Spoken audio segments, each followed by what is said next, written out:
Muy buenas noches, gracias por acompañarnos en esta transmisión. Hoy es un gran día porque presentamos Más Memorias número 4.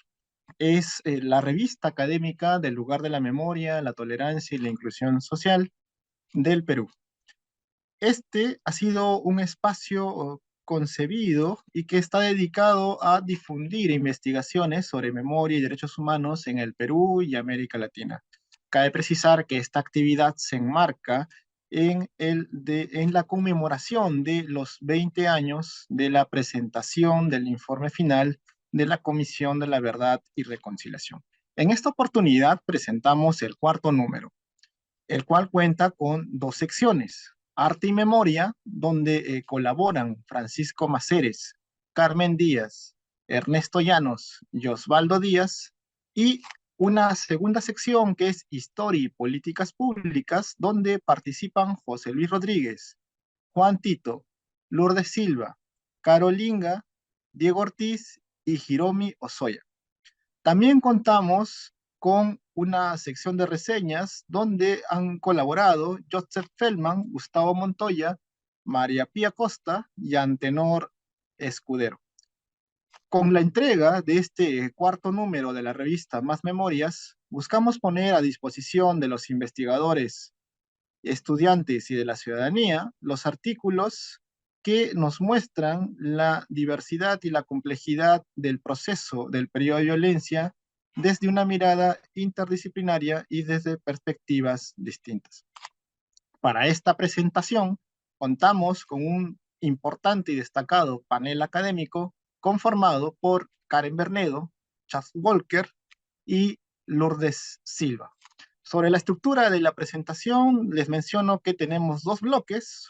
Una primera ronda que abarca comentarios sobre los artículos de la revista Más Memorias, en esta su cuarta edición, y una segunda ronda que atiende las preguntas del público y que también constituyen las reflexiones finales de esta presentación. Para esta primera ronda tenemos la participación de Charles Walker en esta primera sección, que él tendrá a cargo de comentarnos acerca de artículos seleccionados como parte del comité editorial. Charles Walker es profesor principal de historia en la Universidad de California en Davis. Vivió en el Perú por más de 10 años, enseña diversos cursos sobre la historia de América Latina. Entre sus principales publicaciones tenemos a Alberto Flores Galindo, Utopía, Historia y Revolución, en coautoría con Carlos Aguirre, además de Bandoleros, Abigeos y Montoneros, Criminalidad y Violencia en el Perú, siglos XVIII y XX, también en coautoría con Carlos Aguirre, y el libro La Revolución de Tupac Amaru, entre otras importantes publicaciones. Ha recibido numerosas becas de investigación y es miembro de comités editoriales en Perú, Chile, España y Estados Unidos, entre ellas la revista Más Memorias. Su labor docente ha sido reconocido con diversos premios otorgados por instancias que forman parte de la Universidad de California en Davis. Muy buenas noches, Chuck. Gracias por participar el día de hoy. Adelante, por favor. Muchas gracias, Julio. Muy buenas noches a todos y a todas. Estoy muy agradecido con el y bueno, y con mis panelistas que están aquí. Mantener una revista de calidad es todo un reto. Vamos a comentar más allá, sacar un número, dos números es más o menos fácil, pero que sean una revista continuada es importante, pero es difícil. Creo que lo están haciendo, tal vez por estar en el comité editorial puedo decir que estamos logrando. Creo que las felicitaciones van por dos razones particulares, ¿no? Primero, en el Perú, la revista ayuda a incorporar una visión comparativa, multinacional, a las discusiones peruanas. A veces exageramos en subrayar lo único, lo distinto que es el caso peruano, y más bien viene muy bien a caso comparaciones, tanto del conflicto armado interno y las décadas posteriores. También la revista ayuda a iluminar y fomentar el trabajo de jóvenes y otros investigadores tal vez no tan conocidos. Así que ha sido todo un gusto participar en este evento, pero también en la selección y en la revista misma. Eh, Me toca comentar tres textos muy interesantes, distintos. El primero es sobre el Valle del Alto Huallaga de Francisco Maceres. Es una crónica literaria de una zona no tan estudiada. Siempre es difícil leer y ni hablar de comentar una crítica literaria a obras que uno no ha leído, que es el caso aquí. Yo no conocía estas obras de ficción y poesía. Me agradezco mucho al autor que ha hecho que ha permitido entender dónde caen estas obras dentro de los debates regionales y, bueno, de alguna forma nacionales, y da una buena visión de las mismas obras y los autores. Eh, Obviamente hay una literatura de calidad no muy comentada en círculos nacionales, en la literatura regional, no sé cuál es el mejor término, eh, pero que no es muy comentada en círculos nacionales, que a veces se entiende como Lima, que no debería ser el caso, ¿no? Es bien interesante. Él propone que sus textos entre crítica literaria y estudios culturales.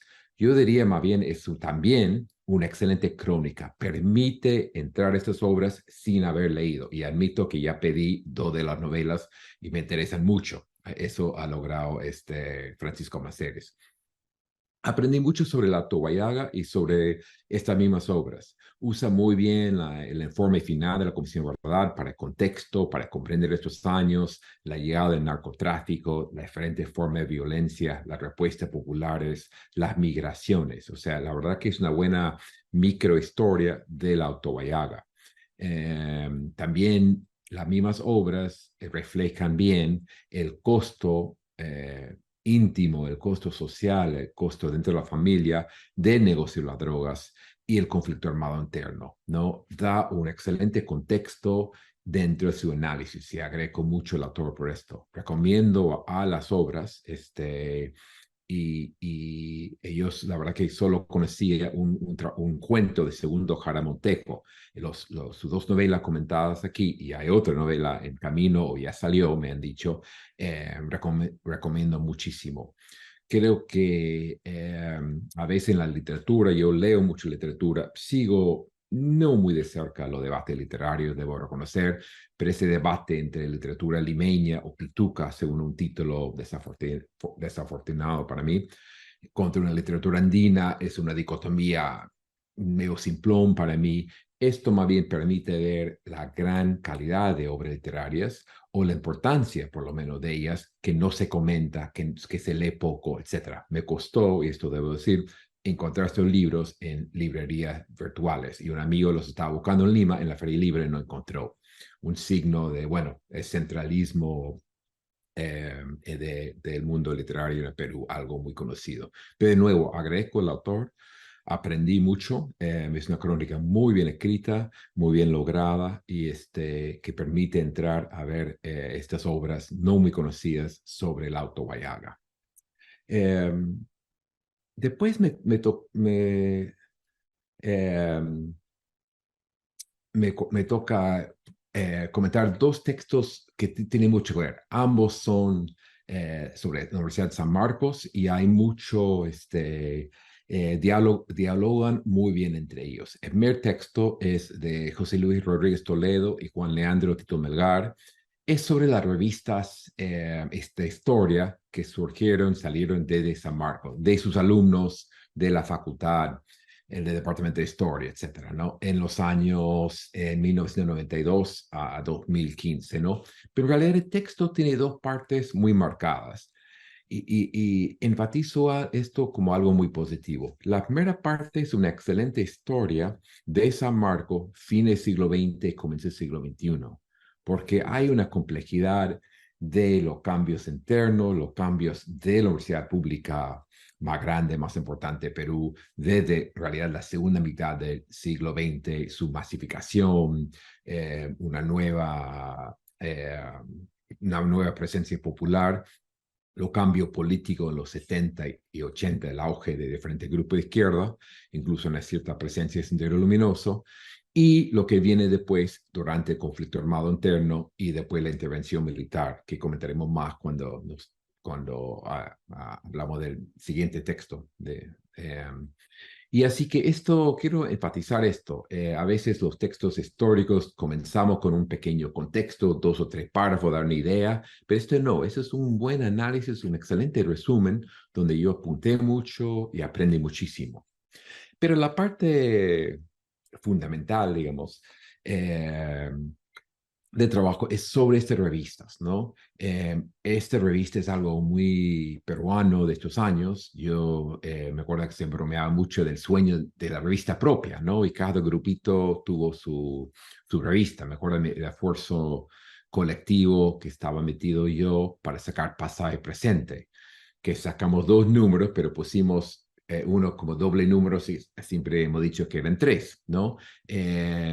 Para entender la historia intelectual de Perú de fines del siglo XX, estas revistas, muchas de ellas efímeras, sin ya difícil encontrar más allá de Quilca, Amazonas, o una revista una biblioteca muy especializada, son muy importantes, tanto por sus textos, pero también para entender corrientes, intentos, esfuerzos colectivos e individuales, ¿no? Y esto es lo que hacen estos 2 autores, Rodríguez Toledo y Tito Melgar.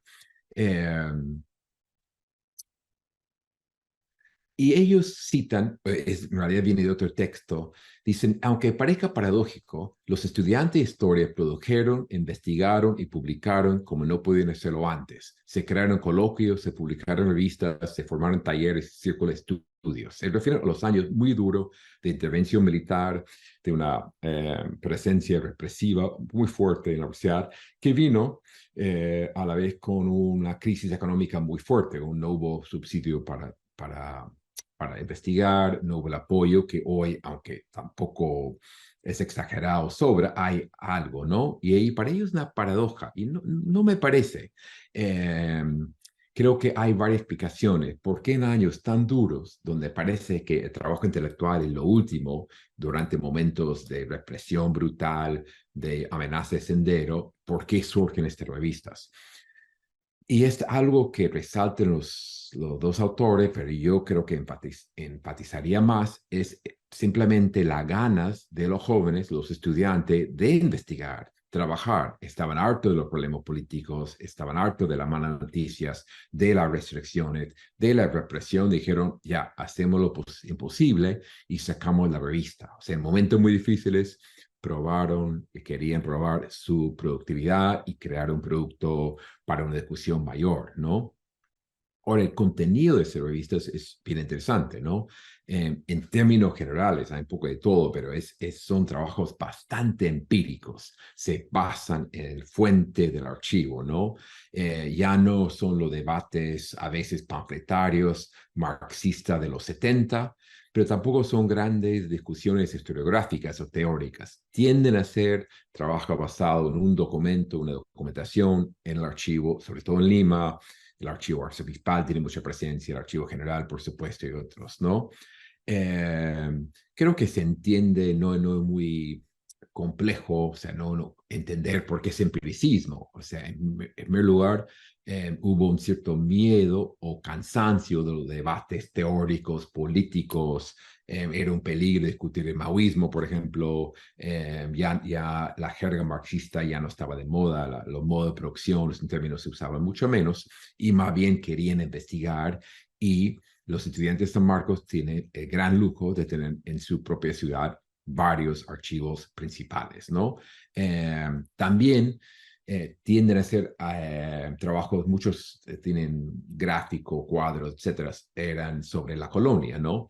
Que tiene cierto sentido, es menos polémico en un momento donde hablar, o sea, publicar los textos que hoy en día estamos lanzando en esa revista hubiera sido peligroso, cuestionable en estos años, digamos los años 90, ¿no? La época de Fujimori. Así que la colonia daba cierta seguridad. Hay otras explicaciones, sin duda, ¿no? La falta de tradición de historia contemporánea en el Perú, que está cambiando poco a poco, que en el siglo XX a XXI ya ha cambiado. Hay gente, hay estudiantes de San Marcos, de Villarreal, de la Católica, de Ayacucho, USACH, de UNSAC en Cusco, que conozco que están trabajando siglo XX o hasta comienzo del siglo XXI. No había esa costumbre, esa tradición antes, ¿no? Eh, bueno, hay varias explicaciones más, pero esto sí refleja que es un buen texto. Provoca ganas de discutirlo, de pensar en estos años, ver qué pasó con ese auge de revistas, por qué no hay tantas revistas, cuáles de ellos de las revistas sobreviven, qué pasó con el mundo digital, etcétera. Así que felicitaciones a los dos autores. Finalmente me toca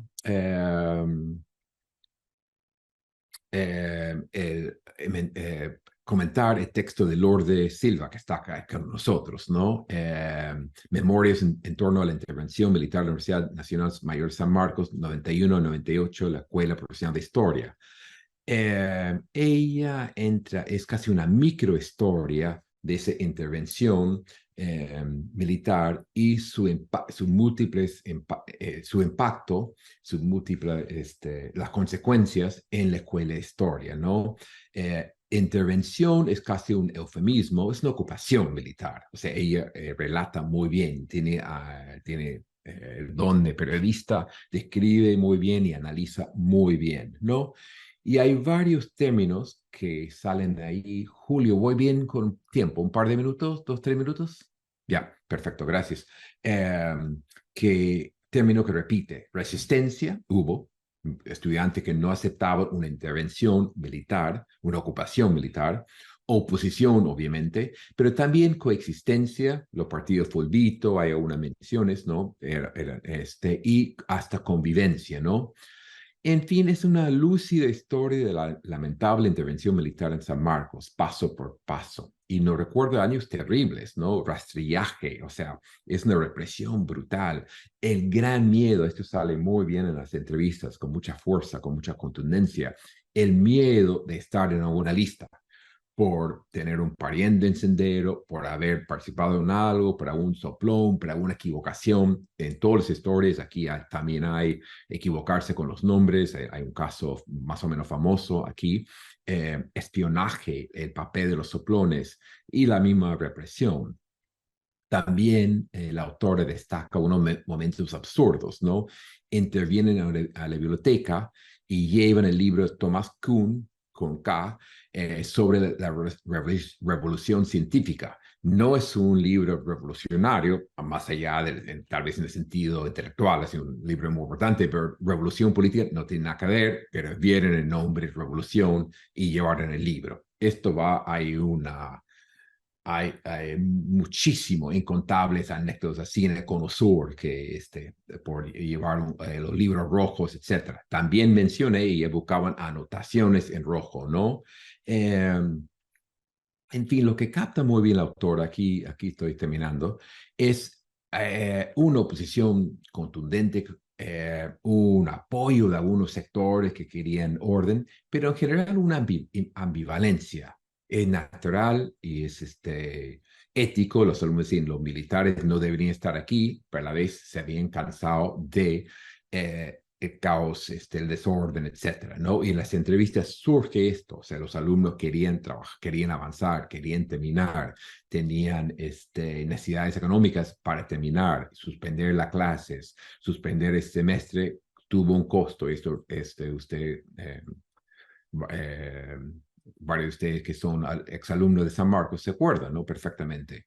Así que es una excelente historia de momentos muy complicados, complejos, que vale la pena recordar. Ella finalmente, su enfoque sobre el discurso, cómo va cambiando. Mi única crítica o sugerencia, es una sugerencia más que crítica, es faltaban más entrevistas. Esto hubiera sido parte de un proyecto mayor, un texto más largo. También la revista tiene límites, pero yo quería escuchar más voces de los actores, colegas suyos, excompañeros, etcétera. Y entonces, como un excelente texto de historia, da para mí un trabajo mayor. Sí, felicitaciones a la autora que nos acompaña y a los 4 autores de estos 3 textos. Muchas gracias. Muchas gracias, Chuck, por tus comentarios sobre estos dos artículos sobre la Universidad Nacional Mayor de San Marcos y la producción literaria en Huánuco. Así que sobre Esto último, Lourdes, ahora viene a continuación.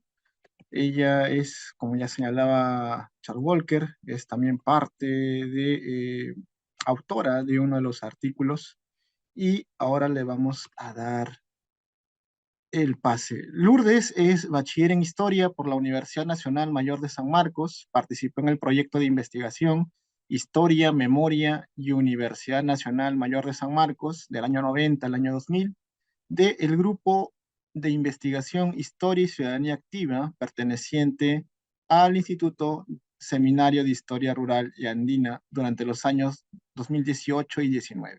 Cuenta con amplia experiencia en mediación cultural y se ha desempeñado como investigadora en proyectos editoriales. Actualmente desarrolla sus prácticas profesionales en el área de educación del Museo Central del Banco Central de Reserva del Perú. Además, cursa el diplomado Convención en Educación en Derechos Humanos en la Universidad Antonio Ruiz de Montoya. Sus temas de interés giran en torno a la memoria, la violencia política, la educación superior pública y los derechos humanos. Nuevamente, gracias por participar, Lourdes. Bienvenida y adelante. Muchas gracias, Julio, por la invitación a cada uno que ha sido parte de este esfuerzo conjunto que ha sido este nuevo número de la revista.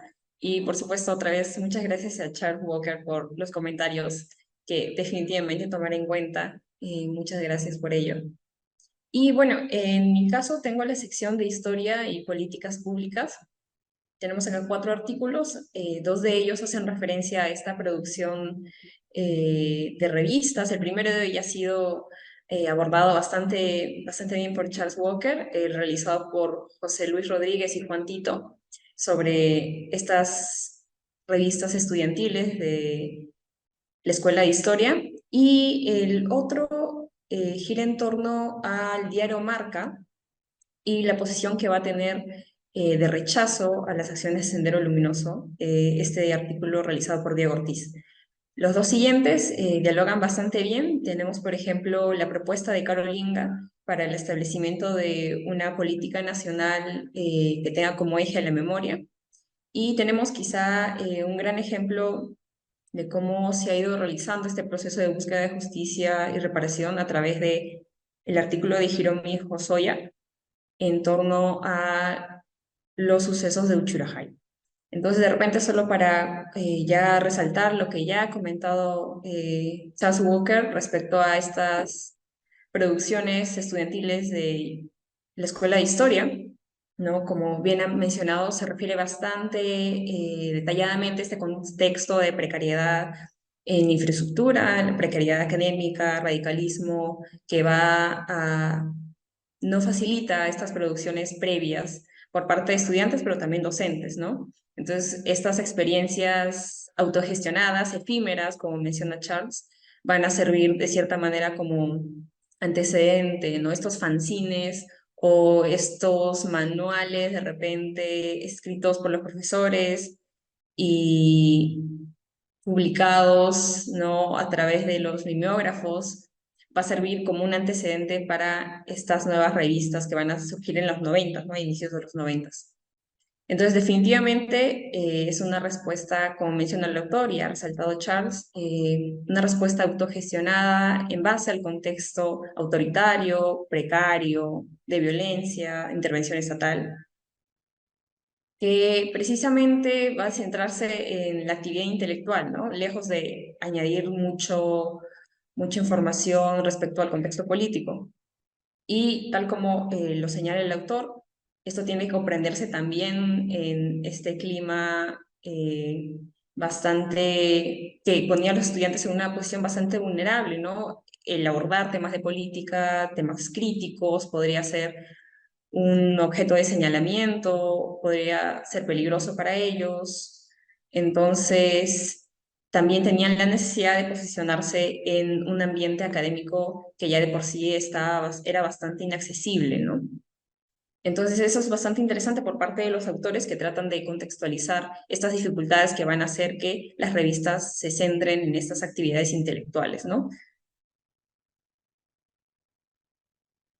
Entonces, eso en base a la propuesta de José Luis Rodríguez y Juan Tito, que nos ayuda también a entender un poco este contexto, y también resaltan mucho el- las dificultades que hay durante ciertos años que no se presenta ninguna tesis de historia, ¿no? Entonces eso también da mucho que pensar sobre este tipo de adversidades que tuvieron que sobrellevar los estudiantes, ¿no? El segundo de ellos, vinculado justo a la producción de la revista Marca de Diego Ortiz, nos ayuda a identificar, y esto me parece bastante clave por parte del autor, que a pesar del ambiente hostil que se vivía en ese entonces, en el cual se identificaba cualquier elemento de izquierda como nocivo, era tildado de subversivo incluso, a pesar de ello, la revista Marca logró desarrollar un discurso, mantener una postura política que sustentaban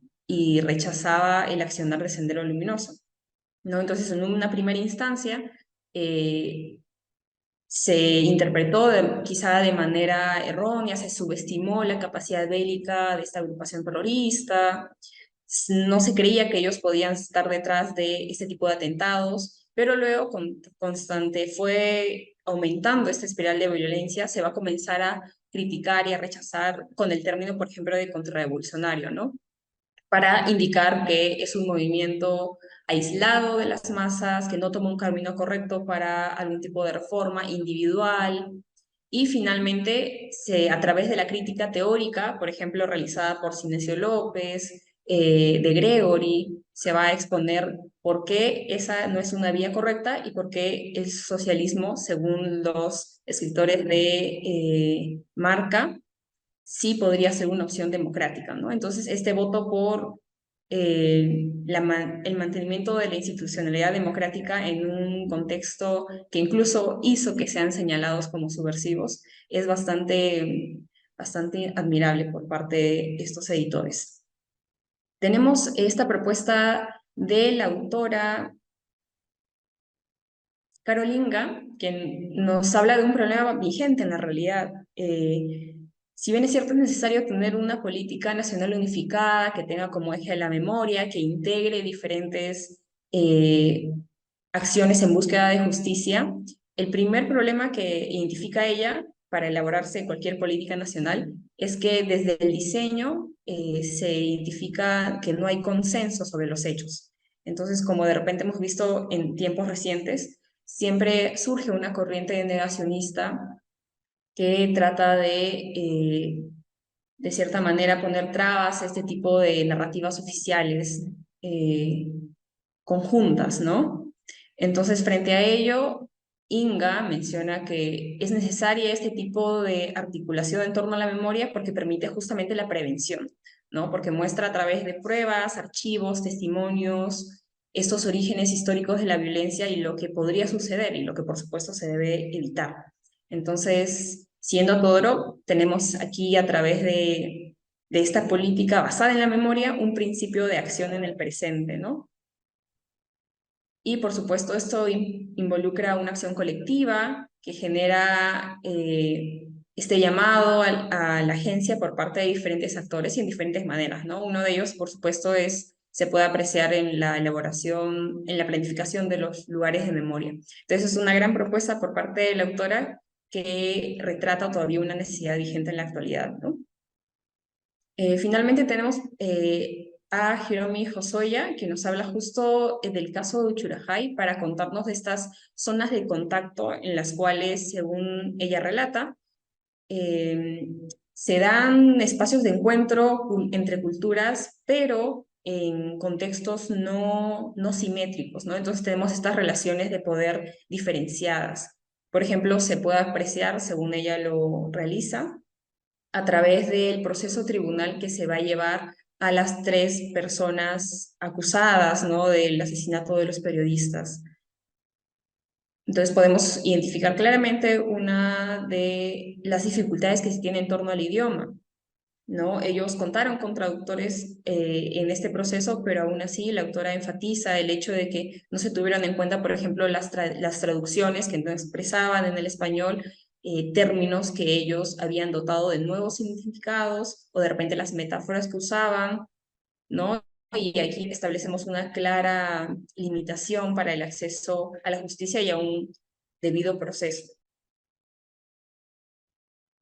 ¿no? Entonces, en este caso, ella retrata bastante bien este tipo de dificultades, justo lo que nos indica Inga para el acceso a la justicia y para también reconocer esas afectaciones que luego van a tener los pobladores de Churajay con las arremetidas de Sendero Luminoso e incluso las dinámicas interiores bastante complejas que involucran también algunos de los integrantes de la comunidad, posiblemente vinculados a Sendero Luminoso. Entonces, incluso en la actualidad este discurso que trata de identificar posibles culpables, no solo en los condenados, sino también en quizá actores estatales, ¿no?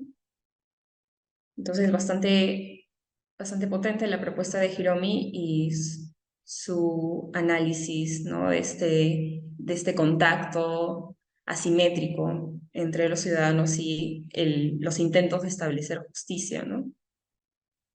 Eso. Muchas gracias, Julio. Muchas gracias, Lourdes. Ahora tenemos la participación de Karen Bernedo. Ella es comunicadora social por la Universidad Nacional Mayor de San Marcos, magíster en antropología visual por la Pontificia Universidad Católica del Perú. Sus recientes proyectos audiovisuales y curatoriales se han enfocado en rescatar la memoria de las mujeres protagonistas de la historia del Perú.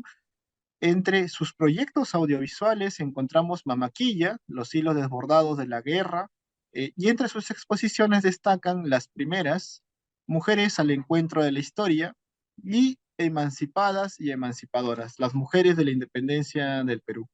Se desempeña actualmente como docente en la Universidad Científica del Sur y como curador independiente para diversas instituciones culturales. Karen hoy nos va a comentar acerca de la sección Arte y Memoria. Muy buenas noches, Karen, bienvenida. Adelante, por favor. Muchas gracias, Julio, por la invitación. Muchas gracias al Lugar de la Memoria y a quienes han estado involucrados en la producción de esta revista tan importante y tan necesaria en estos contextos por los que atravesamos especialmente. Y además, reflexiones muy necesarias a puertas de conmemorarse los 20 años de la publicación del informe final de la Comisión de la Verdad.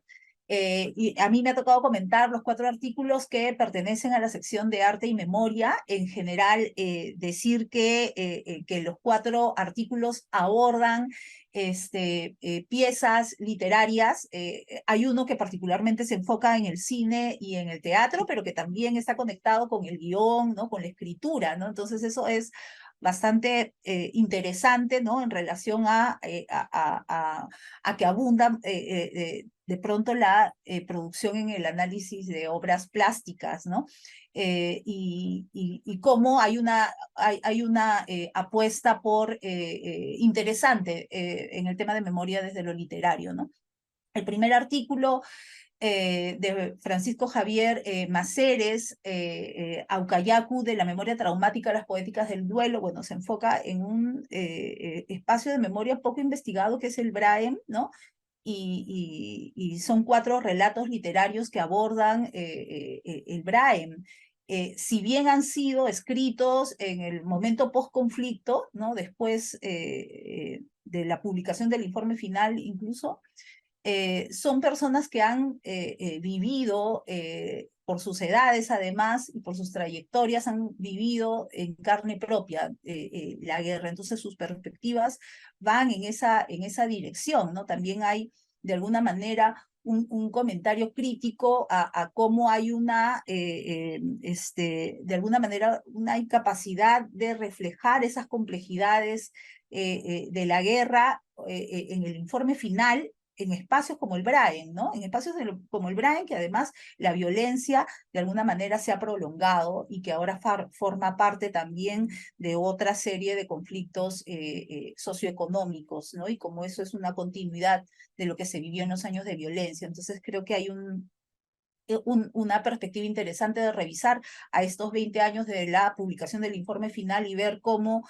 es un periodo, es un espacio que necesita ser más investigado y que desde las voces literarias se está apostando por visitar las complejidades de estas memorias, ¿no?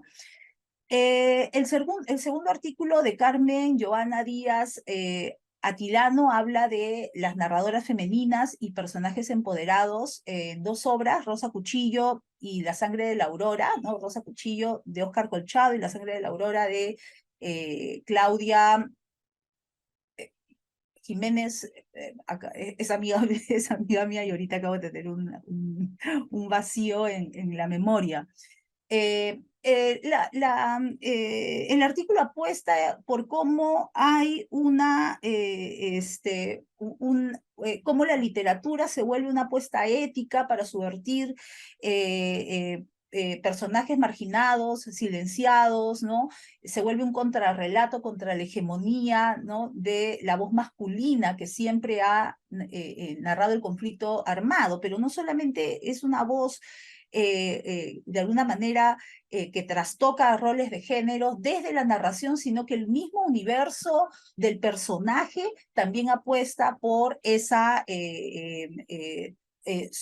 por ese subvertir de roles, ¿no? Entonces, por un lado, si bien Rosa Cuchillo no es escrito por una mujer, sino por Óscar Colchado, es la narradora principal, personaje de Rosa Cuchillo, en el cual hay una apuesta por esa agencia que tuvieron las mujeres al ser protagonistas de las búsquedas de los hijos desaparecidos, pero también de verdad y justicia, ¿no? Entonces, cómo hay una apuesta ahí por resaltar la agencia y la importancia del protagonismo femenino durante el conflicto armado interno y no solamente ser retratadas como víctimas.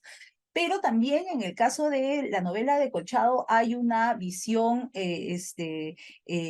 intercultural, de tratar de entender la cosmovisión del personaje que está totalmente y estrechamente vinculado por las dinámicas de búsqueda y por las formas en las cuales se relaciona afectivamente, ¿no? Sensorialmente con estos procesos por los que le toca atravesar, ¿no?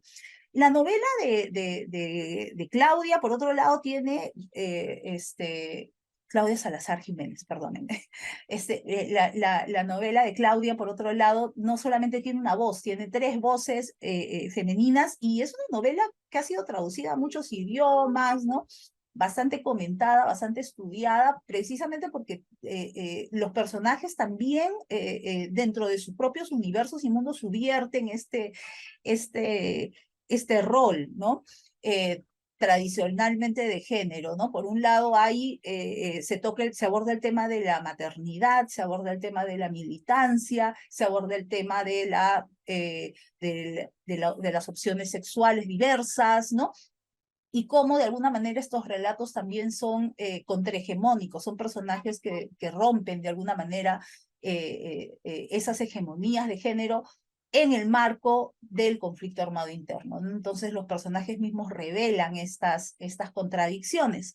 Es interesante porque el artículo lo que propone es que la narrativa, la narración, puede ser una apuesta ética, ¿no? Y que subvierta estas hegemonías, ¿no?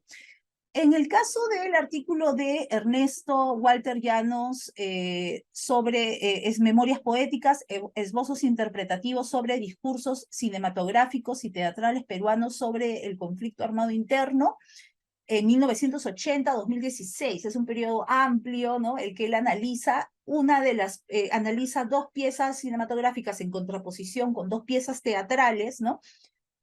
Tanto mira el teatro como el cine como un campo fértil que desde el arte ha retratado y abordado mucho, ¿no? El conflicto armado interno. De estas cuatro piezas que él analiza, una está ubicada en el mismo periodo del conflicto, que es La Boca del Lobo, otra, una película bastante conocida, bastante estudiada, que fue hecha en el medio, ¿no? de una vorágine, cuando no había mucha distancia para ver. Analiza tanto La Boca del Lobo como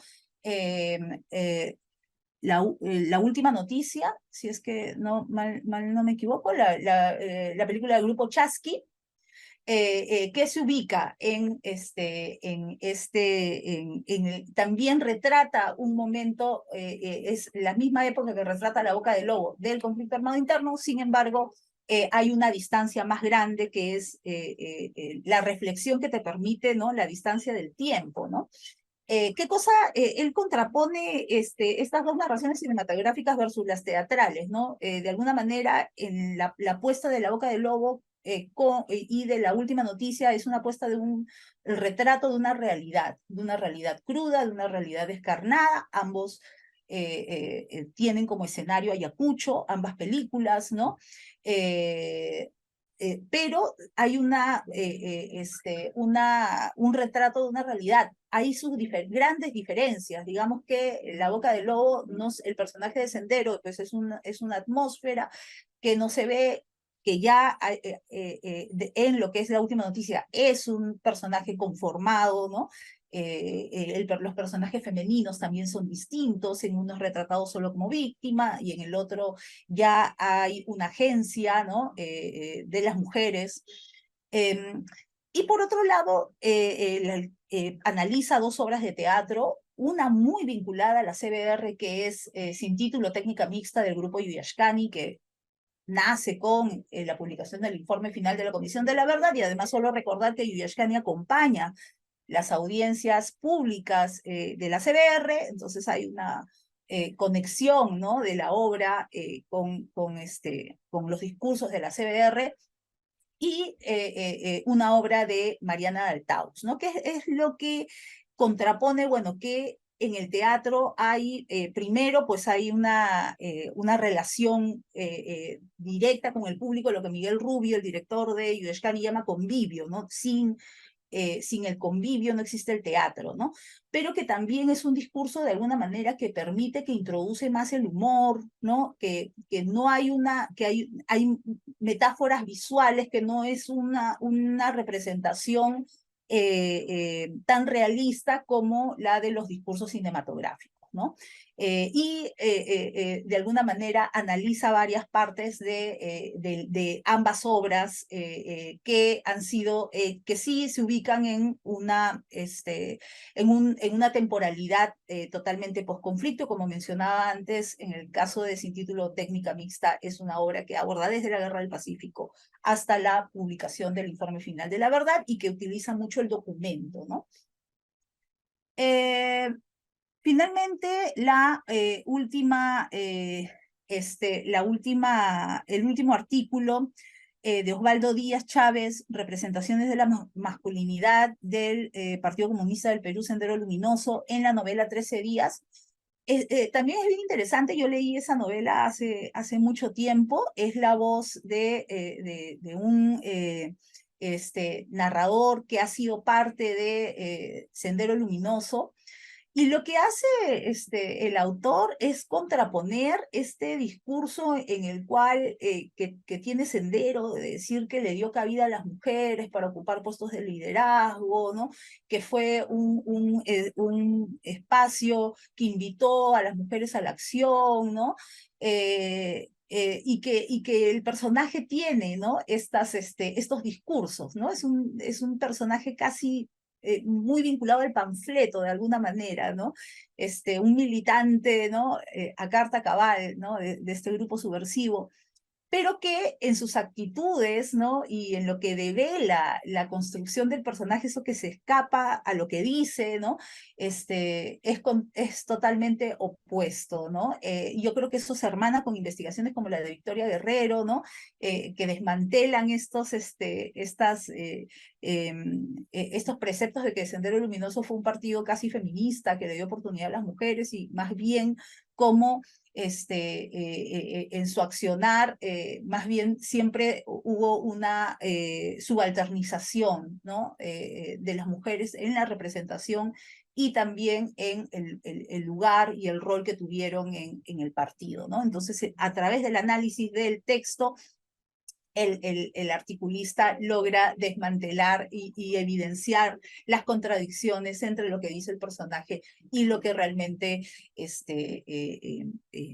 es, ¿no? En la novela, los rasgos que realmente deja ver. Entonces, de alguna manera creo que estos 4 artículos muestran puntos de vista bastante distintos, espacios de enunciación, la mayoría está conectado con la escritura, ¿no? Cosa que es bien interesante, pero que también se enuncian desde puntos de vista distintos, tanto desde relatos testimoniales, ¿no? Que pueden ser los del primer artículo vinculados a Ukayaku, eh, eh, desde el punto de vista de un senderista, ¿no? Como desde el punto de vista de la narración de la ficción y de la autoficción, ¿no? Yo creo que otra cosa bien interesante de decir es que el componente de género, por lo menos en 3 de los artículos, hay un análisis de los personajes y de los roles femeninos, de las voces femeninas. Yo creo que eso también es interesante de resaltar, así no sea el análisis principal del artículo, es algo que también está tomado en cuenta, ¿no? Entonces, yo lo dejaría ahí para luego poder seguir comentando en las preguntas. Muchas gracias, estimada Karen, por tu participación. Cabe precisar que hemos terminado ya esta primera ronda. Como hemos podido apreciar, hay diversas investigaciones, tanto de tesistas como también de jóvenes investigadores e investigadoras que tanto Karen, Lourdes y Chuck se han encargado justamente de resaltar. Ahora pasamos a este segundo bloque que se compone de preguntas y que realizó el público y que también son parte de las reflexiones finales. En primer lugar tenemos a Karen Bernedo nuevamente. Ella tiene la siguiente pregunta. Karen, como especialista e investigadora, ¿cuál crees que es la contribución y futuro de los estudios de arte y memoria para comprender el periodo de violencia que tuvo el Perú entre las décadas del 80 al año 2000? Adelante, Karen.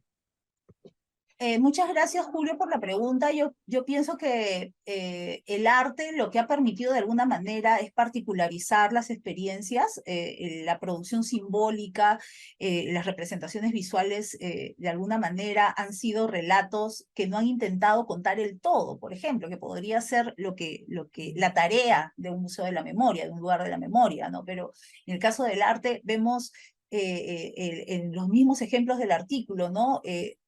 Cuentos que hablan de realidades muy particulares, de esas subjetividades, ¿no?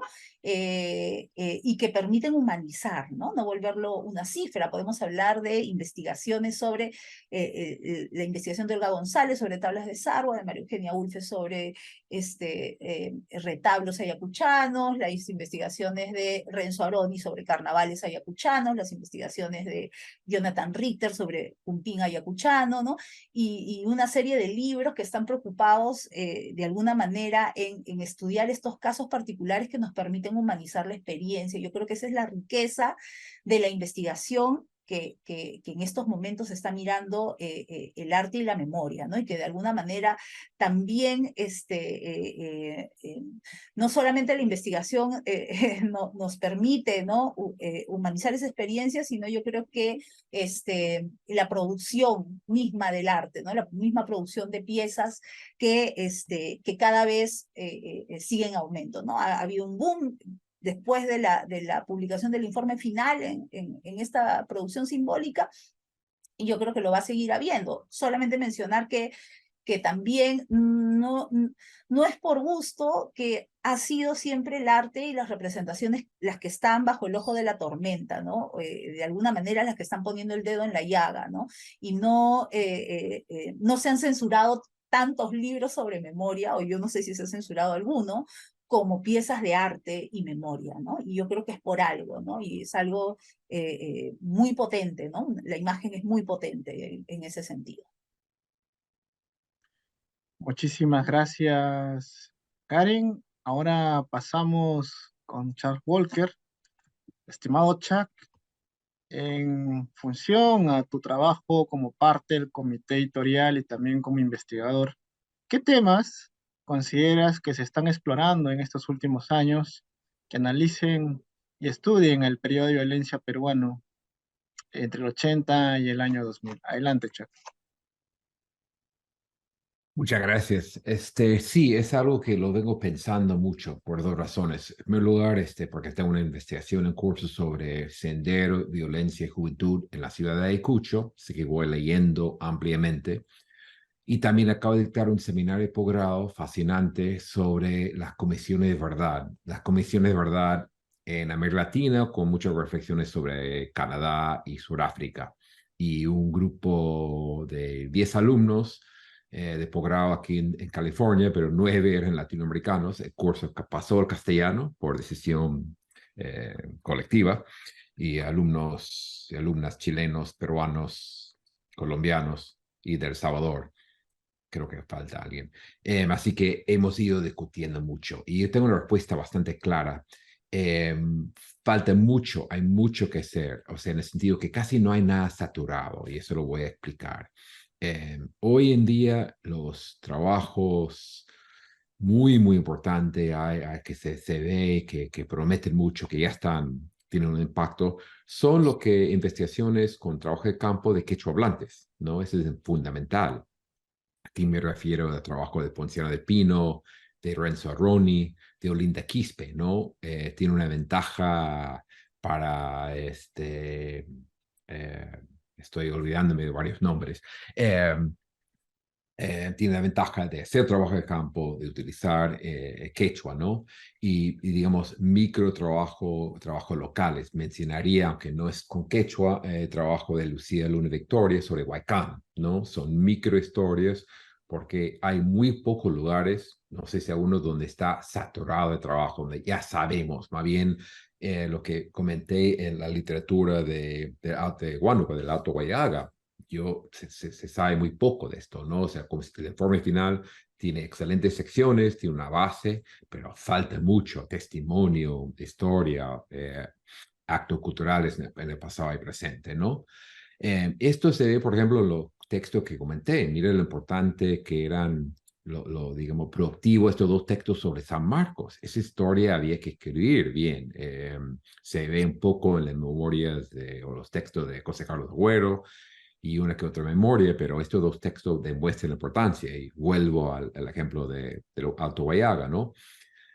También algo que en el seminario resaltamos muchísimo, por ser un seminario comparativo de Comisión Verdad, es que falta una historia sobre el informe final y la Comisión Verdad. Tuvimos la suerte de contar con la presencia por Zoom de Emilio Krenzel, que tiene un libro que no dejo de recomendar sobre el informe Nunca Más en Argentina. El proceso, las limitaciones, las tensiones, es fundamental. Algo ahora que cumplimos 20 años de la entrega en este mes, falta mucho saber mucho más de este proceso, ¿no? El papel de Carlos Iván de Gregoria, hay muchos temas, ¿no? Yo soy como por mi edad, yo soy muy de libro y tengo la suerte de tener el impreso el informe final, que han salido, no sé, una edición de 1000 ejemplares, pero igual está en PDF, ¿no? El informe final me parece una obra fundamental, muy importante, muy bien logrado, pero es desigual. Hay secciones, hay la sección, por ejemplo, de la policía es brillante, realmente ha sido importante. Hay otras secciones no tanto. Los miembros, los que estaban cerca me cuentan, no, esta persona nos falló, no tenemos presupuesto. Esta historia habría que escribir, sobre todo ahora con los 20 años. Lo que diría, para generalizar, es que no hay nada saturado. No hay un campo que me parece muy trabajado, ¿no? Karen acaba de resumir muy bien los trabajos de culturales. Yo sé que en Chile, en Argentina, algunos te comentan ya no hay, tenemos sobre la música protesta, ya hay 15 libros, sobre cada cantante hay varios. No hay algo parecido en el Perú, los retablos, ya un par de trabajos, no faltarían más. Eh, y creo que tiene que ver con algo que mencioné antes, la falta, la carencia de trabajos sobre el siglo XX. O sea, no es que, por ejemplo, para hacer mi historia urbana de Ayacucho, contamos con alguna memoria de los trabajos fundamentales de Carlos Iván de Gregorio y otros, pero cuesta mucho en Ayacucho. Algo muy parecido que que he comentado, he mencionado, he escrito sobre esto en Cusco, que a veces en Cusco uno tiene la impresión es más fácil estudiar el siglo XVII que el siglo XX. O sea, yo sé, si quiero otras fuentes demográficas sobre Chumbivilcas en 1650, yo los encuentro en el archivo en un par de horas. Para contemporáneo, no sé si tengo la suerte. Lo que quiero decir con esto es la falta de una base historiográfica histórica a veces complica, pero más bien nos abre muchos caminos, ¿no? Este trabajo mío sobre Ayacucho me ha encantado porque me permite hacer la prehistoria de los derechos humanos, la historia de los ONGs en Ayacucho y muchos aspectos más, ¿no? En eso me acuerdo que en varias presentaciones llegamos a la conclusión que mucho se usa el término, sobre todo en Chile y en Argentina, de postmemoria, como una nueva fase. Y este término se basa en parte, es un término bastante más complejo que esto, pero en que ya sabemos lo que pasó, ahora cómo recordamos, cómo pasamos, cómo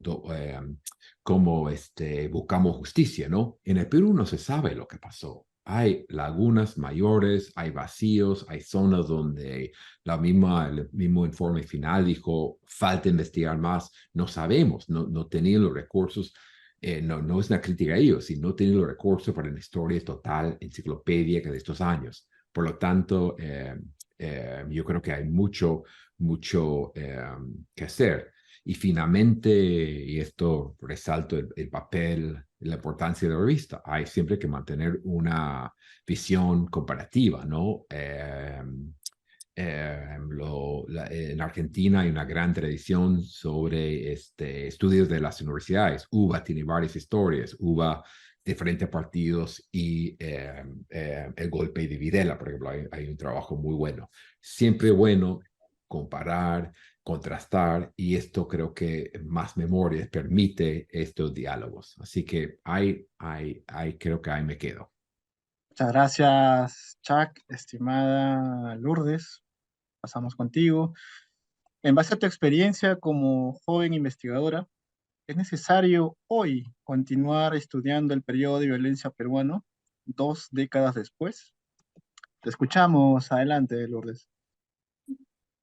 Listo, Julio, gracias por la pregunta. De repente pueda aquí mencionar hasta 3 puntos que se me han ocurrido, ¿no? Definitivamente investigadores que nos acompañan el día de hoy, ¿no? Tendrán muchas más razones que también se sustentan en su trayectoria, ¿no? Por ejemplo, un primer punto que se me viene a la mente es si es que vemos de manera general la historia, ¿no? Como ciencia, como forma de interpelación sobre los orígenes y las acciones del hombre. Entonces, quizá a través de los estudios sobre el periodo de violencia, también puede formarse una forma de interpelación, pero sobre la comunidad universitaria y dirigida a justamente estudiantes que sean parte de esta, ¿no? Entonces, por ejemplo, artículos como el de José Luis Rodríguez en Juantito han tratado de justo indagar en esto, ¿no? Reconstruir la historia de esta escuela, ¿no es cierto? Entonces tratar de identificar cuál ha sido la concepción en el ejercicio profesional de la historia, pero también cómo se ha dado su enseñanza, cómo esto ha condicionado la labor posterior de los historiadores, pero de manera global, ¿no? A nivel universitario me parece que todavía este tipo de trabajos pueden seguir interpelando sobre la concepción de sus espacios académicos, ¿no? Entonces, por ejemplo, de repente señalar uno de los primeros textos que al menos a mí me introdujo un poco en ese tema, ¿no? El de parte de Víctor Urbina, tiene un artículo sobre justamente los miedos y temores en el contexto de intervención militar en San Marcos. Y quizá una tesis reciente de Kevin Lazo sobre básicamente la comisión reorganizadora en la universidad, ¿no? Entonces, este tipo de producciones me parece que colaboran mucho para tratar de interpelar estos pasados recientes en el campo académico de las ciencias sociales, ¿no? Y que de repente se comparte en otras escuelas, ¿no? De repente en educación, psicología, antropología, me parecería también muy interesante que se pueda seguir investigando. Un segundo punto, definitivamente, como lo han mencionado dos de las articulistas, es que todavía existe un camino por delante en las reparaciones y también la búsqueda de justicia, Entonces, esto permite todavía articular nuevamente algunas de estas narrativas. Por ejemplo, me parece una de las iniciativas que ha tenido el lugar de la memoria a través de su proyecto de narradores de memoria, ¿no? Que ha podido visibilizar muchos de estos casos. Y además de ello, justamente al ser todavía un proceso vigente, el de las reparaciones, también nos permite supervisar cómo se van realizando y cuestionar de repente el acceso a la justicia y reparación, ¿no? Como uno de los articulistas nos identificaba a través del caso de Uchurpay. Entonces, también me parecería muy importante un tercer punto ligado también a los hechos recientes, ¿no? En la sociedad peruana, que también este tipo de investigaciones forma la ciudadanía, ¿no? Y significa también un llamado a la acción. Por ejemplo, Carlos Aguirre nos mencionaba mucho que en estos contextos convulsos suelen resurgir estos discursos negacionistas de repente o discursos que puedan justificar acciones violentas o violaciones a los derechos humanos. Entonces, definitivamente todavía sigue siendo muy necesario ese tipo de reflexiones para, a pesar de que existan pruebas, ¿no? A pesar de que existen testimonios, no mencionaba mucho la CBR, pero todavía por la falta de consenso articulado a nivel estatal tenemos este resurgimiento constante en periodos convulsos, ¿no? Entonces otra vez puede haber este énfasis de repente, ¿no? De discursos que estigmatizan estudiantes universitarios, quizá más de universidades públicas o quizá ciudadanos, ciudadanas de origen rural. Entonces, eso me parece bastante importante tomar en cuenta, ¿no? Una de las últimas producciones en base a los últimos sucesos, por ejemplo, ha sido el de Memorias Insurrectas, ensayos sobre memoria e historia del estallido social en el Perú. Entonces, todavía sigue siendo un tema vigente que se vincula a los sucesos del pasado, ¿no? Entonces, me parece que al menos estos tres puntos nos ayudan a todavía seguir impulsando ese tipo de investigaciones. Gracias, Julio. Muchas gracias a nuestro destacado panel académico que nos ha acompañado el día de hoy, a Karen, Charles y Lourdes por sus comentarios. No quiero terminar sin antes también mencionar que tenemos una sección muy valiosa de reseñas. En este caso han participado Joseph Feldman, Gustavo Montoya y María Pía Costa, y que se encargan, justo como mencionaba Lourdes, se han encargado de reseñar la colección Narradores de Memoria, volúmenes 1 al 6, y que también tenemos la participación de Antenor Escudero con el libro Demonios Encarnados, Izquierda, Campesinado y Lucha Armada en Huancavelica, de Ricardo Caro. Muy bien, dicho esto, además quería invitarlos a que a partir de mañana va a estar ya disponible la revista en la sección publicaciones del lugar de la memoria y también en el portal del Open Journal System. Estamos encaminando el trabajo para poder indexar justamente la revista y pueda también insertarse dentro del debate académico nacional e internacional. Además, como han coincidido tanto Karen, Lourdes y Chuck, es un esfuerzo multidisciplinario que convoca justamente al diálogo y al intercambio de ideas en las investigaciones que se vienen produciendo en temas de memoria, violencia y posconflicto. Y por esta razón es que los invitamos y las invitamos a que puedan participar con sus artículos para la convocatoria de la revista Más Memorias número 5, que se va a abrir próximamente y que oportunamente a través de las redes sociales se hará presente esta invitación. Muy bien, no me queda sino agradecerle nuevamente tanto a Karen, Lourdes y Chuck, tanto al comité editorial como a los articulistas que han sido parte de esta cuarta edición, y los invito a seguir las actividades del lugar de la memoria a través de sus redes sociales, sobre todo en este mes de agosto, como parte de las actividades de conmemoración de los 20 años de la presentación del informe final de la Comisión de la Verdad y Reconciliación. Muy bien, muchas gracias, muy buenas noches a cada uno y una de ustedes y nos despedimos hasta una siguiente oportunidad. Muchas gracias, buenas noches.